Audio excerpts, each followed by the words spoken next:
बिस्मिल्लाहिर्रहमानिर्रहीम। अस्सलामु अलैकुम वरहमतुल्लाहि वबरकातुहू। जो शख्स सुबह उठता है, नमाज़ पढ़ता है, फ़र्ज़ पढ़ता है, सूरह यासीन की तिलावत करता है, उसके बाद ये अपना मामूल बना लेता है, 100 मरतबा ला इलाहा इल्लल्लाह पढ़ता है, यानी कि पहला कलमा पढ़ता है, और 100 मरतबा दुरूद पाक पढ़ता है।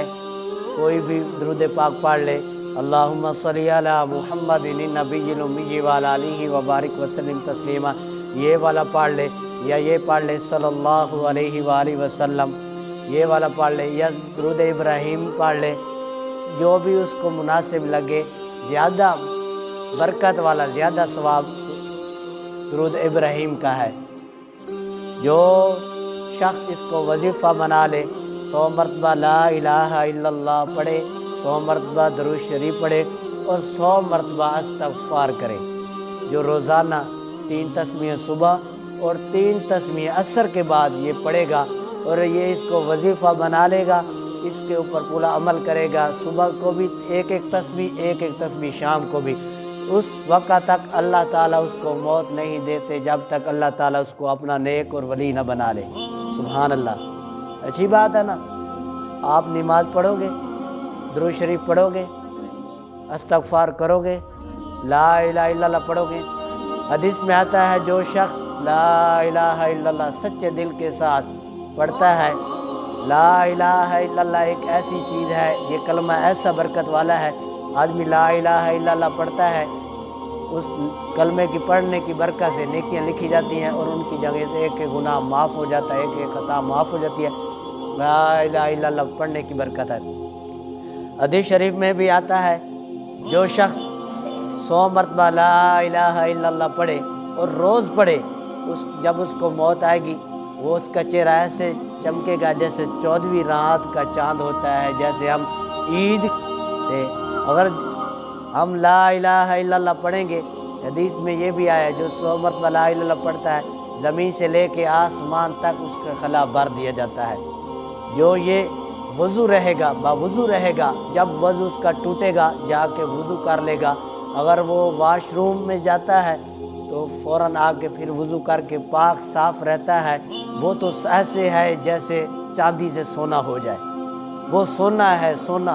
अल्लाह का इतना नेक बंदा है, अल्लाह का इतना प्यारा और महबूब बंदा है, जो 24 घंटे वज़ू के साथ रहे।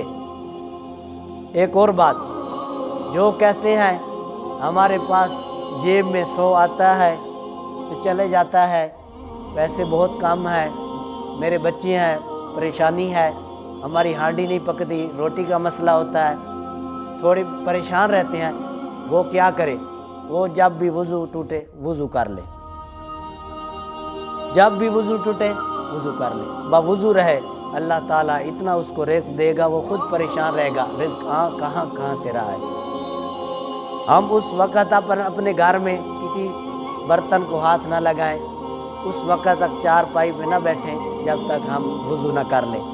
हम पहले गाली देते हैं, पहले ग़ीबत करते हैं, पहले मंदा निकालते हैं, फिर अपने किचन में जाते हैं, फिर बर्तन को हाथ लगाते हैं, और वज़ू भी नहीं होता, साथ गालें भी होती हैं, हाथ भी नहीं धुले होते, और बिस्मिल्लाह भी नहीं पढ़ते, दुरूद शरीफ भी नहीं पढ़ते। हम मुसलमान और काफिर में हमें क्या फ़र्क रहा? काफिर भी सुबह उठता है, भैंस भी सुबह हम बाहर निकाल देते हैं, वो भी मुंह मार के खुरली से अपना चारा खाने लग जाती है। हम भी सुबह उठें, मुंह भी ना धोएं, जाके किचन में या जाके घुस जाएं अपने कमरे में, रोटी मिल जाए खा ले, तो फिर भैंस और हमारे में फ़र्क नहीं है। हमारी बहुत अल्लाह ताला ने हमें बहुत अशरफुल मखलूक, बहुत आला बनाया है। अगर हम अपने आप को समझें तो अल्लाह ताला ने हमें बहुत मर्तबा दिया है। ये जानवर हैं, ये चरिंद हैं, ये परिंद हैं, ये ज़मीन है, सब कुछ जो भी सजाया है ये हमारे लिए है।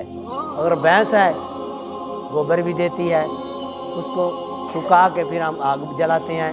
भैंस है, दूध देती है, दूध का हम खोया बनाते हैं, बर्फ़ी बनाते हैं, दूध पीते हैं, हमारे बच्चे पीते हैं, खुद पीते हैं, सेहतयाब होते हैं।